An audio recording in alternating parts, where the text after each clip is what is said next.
Уште еден Никола се даде во бегство ред по ред со вакво име.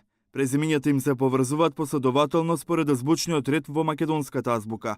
Никола Бошковски, Никола Војминовски и Никола Груевски, а очите на јавноста вперени кон судските процеси против нив.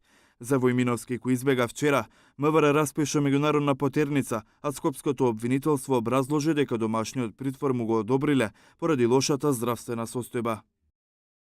Доколку МВР, кој е надлежан орган за контрола и надзор на мерката куќен притвор, обезбеди релевантни докази кои би укажале на извршеното кривично дело кое се гони по службена должност, обвинителството би се вклучило со кривичен прогон против лица кои евентуално му возможиле бегство на обвинетиот. Војминовски е првостепено осуден на 13,5 години затвора, казната не му е потврдена.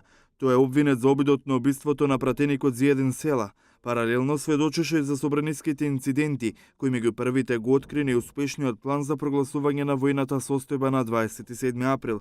Пред 2 месеци од државата во Унгарија избега и поранешниот премиер Никола Груевски. Тој во бегството се даде пред полицијата да го однесе во затвор на 2-годишната казна за набавката на Мерцедесот. Една година претходно избега Никола Бошковски заедно со Горан Груевски и сега се во Грција. Двоецот од УБК се обвинети за незаконското прислушување и уништување на опремата за следење на комуникациите.